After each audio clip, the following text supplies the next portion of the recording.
اعوذ باللہ من الشیطان اللعین الرجیم بسم اللہ الرحمن الرحیم ان اللہ ملائکتہ یصلون علی النبی یا ایہا الذین آمنوا صلوا علیہ وسلموا تسلیما اللہم صل علی محمد وآل محمد وعجل فرجہم واشرنا معہم وزدنا محبتا۔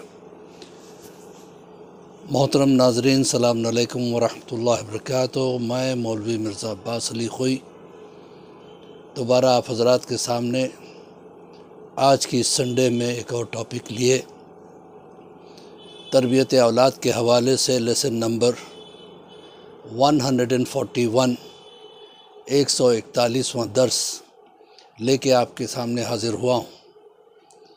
جیسے کہ آپ حضرات کی نوٹس میں ہے کہ الحمدللہ تقریباً 3 سال کے عرصے سے ہماری یہ کوشش رہی ہے کہ ہم اپنے زمانے کے یوتھ کے لیے، اپنے زمانے کے بچوں کے لیے کچھ ایسی باتیں چھوڑ جائیں جس سے ان کا فائدہ ہو اور جس سے ان کی وہ باطنی آنکھیں کھلیں جس سے یہ امام کے قریب ہو جائیں۔ تو عزیزان محترم، اللہ نے جب انسان کو پیدا کیا ہے تو اس کے اندر خواہشات بھی دی ہیں۔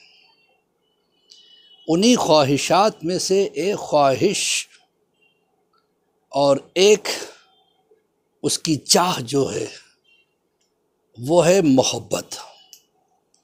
انسان چاہتا ہے کہ وہ دوسروں سے بھی محبت کرے اور دوسرے بھی اس کے ساتھ محبت کرے، اور محبت خود تقاضۂ محبت کرتی ہے۔ ہم جس کو چاہتے ہیں ہماری چاہ بھی یہ ہوتی ہے وہ پلٹ کے ہم سے محبت کرے۔ تو آج ہم دعوے دار ہیں کہ ہم امام زمانہ کے چاہنے والے ہیں، عجل اللہ فرجہ تعالیٰ انشاءاللہ۔ تو ہماری خواہش بھی یہی ہوتی ہے کہ امام بھی ہم سے محبت کرے۔ تو امام ہم سے کب اور کیسے محبت کر سکتے ہیں؟ اس کے لیے کچھ چیزیں ہیں۔ پہلی چیز جو علماء عرفان نے بتائی ہے کہ انسان شدید تقوی کی منزل پہ چلا جائے، بہترین تقوی اختیار کرے اور اس نیت سے کہ وہ امام کے قریب ہو جائے، امام کی قربت اسے حاصل ہو جائے، تو انشاءاللہ امام کی توجہ اس پہ ضرور پڑے گی۔ تقوی کا فائدہ یہ ہے کہ سب سے پہلے وہ اللہ کے قریب ہو جاتا ہے، پھر اس کے بعد امام کے قریب بھی ہو جاتا ہے۔ اللہ متقین سے محبت کرتا ہے اور متقین کے اعمال کو قبول کرتا ہے۔ تو عزیزو، سب سے پہلی شرط یہ ہے کہ ہم اگر یہ چاہیں کہ ہم سے امام محبت کریں، امام زمانہ کی ایک نظر خصوصی ہم پر پڑ جائے، امام زمانہ ہم سے راضی ہو جائیں، تو پہلی چیز ہے تقوی۔ اور اگر امام ہم سے راضی ہو جائیں تو سب سے بڑا فائدہ کیا ہوگا؟ جناب سلیمان پیغمبر نے ہدہد کے سر پہ شفقت سے ہاتھ پھیرا تھا۔ پہلے ہدہد کے سر پہ تاج نہیں تھا، جیسے جناب سلیمان نے ہاتھ پھیرا اس کے سر پہ تاج آ گیا اور قیامت تک اس کی نسل میں باقی رہ گیا۔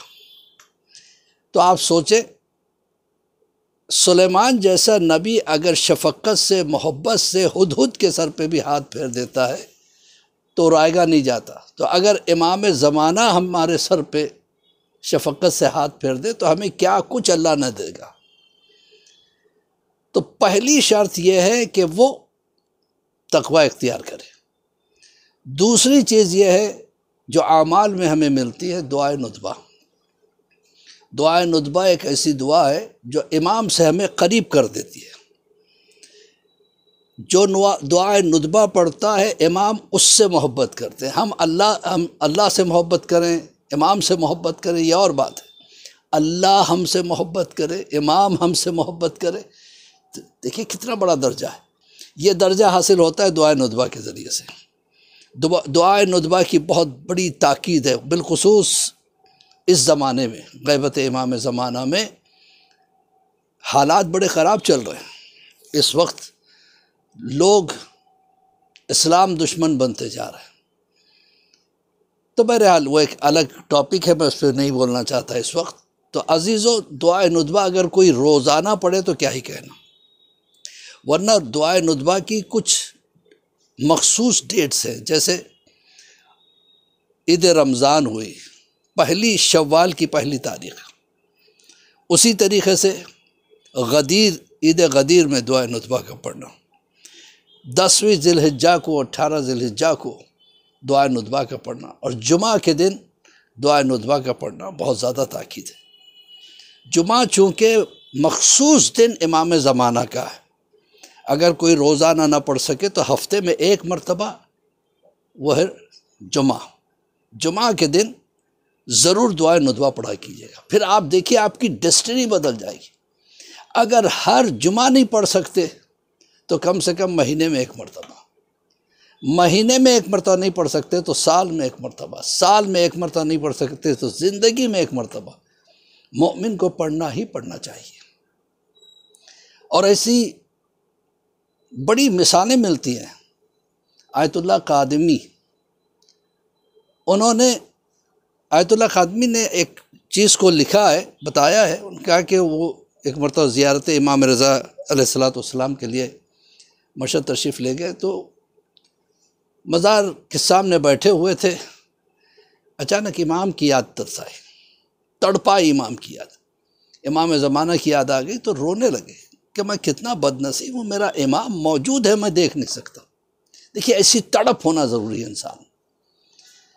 بہت روئے، بہت رو کے اس کے بعد اپنے ٹھکانے پہ پہنچے اور سو گئے، تو رات میں خواب میں امام زمانہ کو دیکھا، بڑی دیر تک امام سے باتیں کرتے رہے، بہت خوش ہو گئے۔ اور جب امام نے کہا اچھا اب مجھے چلنا ہے، تو آیت اللہ قادمی نے ان سے کہا کہ سرکار دوبارہ آپ سے کب ملاقات ہو سکتی ہے؟ اسے کہتے ہیں محبت۔ جب انسان محبت رکھتا ہے تو خود ملنا بھی چاہتا ہے، دیدار بھی چاہتا ہے۔ امام نے کہا کل انشاءاللہ جمعہ ہے، تو سید مجتہدی کے یہاں جو ہے نا محفل ندبہ ہے، اس میں ملاقات ہوگی۔ تو میں نے کہا کہ سرکار میں تو جانتا نہیں یہ کون ہے، کیونکہ میں تو ایک زائر ہوں، میں زیارت کے لیے آیا ہوں، میں اجنبی ہوں اس شہر میں۔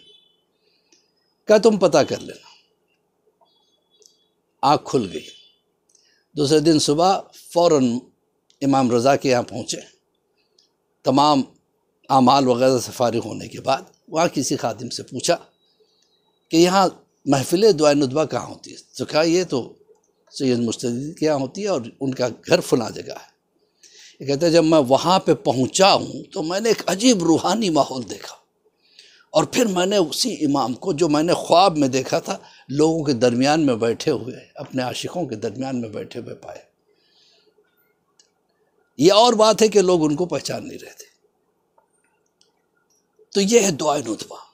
علماء کہتے ہیں کہ ہم نے نہیں دیکھا کسی شخص کو جس نے خلوص سے دعائے ندبہ پڑھی ہو اور امام اس سے ملاقات نہ کی ہو۔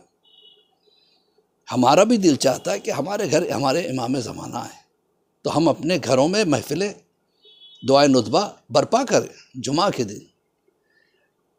اگر نہیں برپا کر سکتے، اتنی ہم میں استطاعت نہیں ہے، طاقت نہیں ہے، تو کم سے کم یہ ہونا چاہیے کہ اپنے گھر میں خود تنہائی میں پڑھیں۔ تو دعائے ندبہ جو پڑھتا ہے بالخصوص جمعہ کے دن، امام اس سے ملاقات کے لیے خود چلے آتے ہیں، پھر امام کی زیارت ضرور ہوگی۔ اور اچھا یہ چیزیں لوگوں کو بڑی جلدی ہوتی ہے، ارے میں نے شروع کیا ابھی تک امام سے ملاقات نہیں ہوئی۔ دیکھیے علماء کہتے ہیں، عرفاء بھی کہتے ہیں کہ کوئی ذکر جو آپ کرتے ہوں کسی بھی مقصد سے کم 1 سال کے بعد اس کا اثر شروع ہوتا ہے۔ ہم مہینہ 15 دن پڑھ کے تھک جاتے ہیں اور چھوڑ دیتے ہیں۔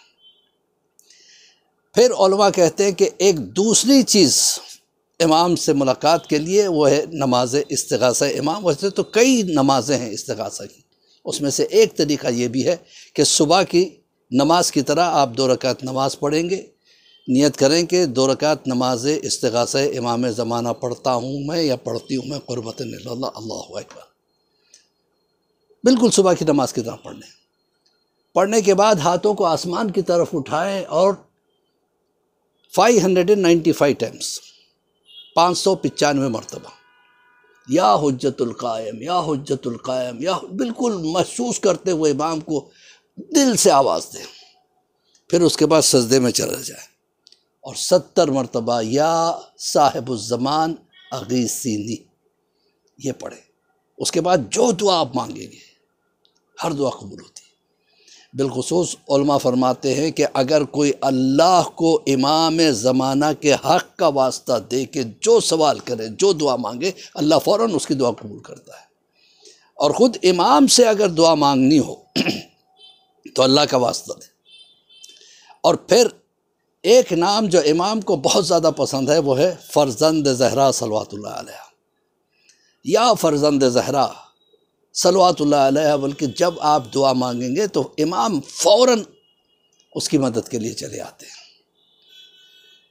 اور ایک اور چیز ہے امام سے ملاقات کے لیے، امام کی قربت کے لیے، علماء کہتے ہیں کہ روزانہ کچھ نہ کچھ قرآن پڑھ کے امام کو ہدیہ کیا کرے، اور بالخصوص اگر کوئی سورہ نور پڑھ کے امام کو ہدیہ کرے تو بہت جلد اس کی قربت امام زمانہ سے ہوتی ہے۔ اسی کے ساتھ مولوی عباس علی خوئی کا سلام قبول کریں، اور ہم دعا کرتے ہیں پروردگار بحق زہرا و بیہا بالوہا بنوا ہمیں امام کا قریب تر بنا دے، ہم میں تقوی پیدا کر دے۔ پروردگار ہماری تو طاقت نہیں ہے کہ ہم خود تقوی اپنے اندر پیدا کریں جب تک کہ تو توفیق نہ دے۔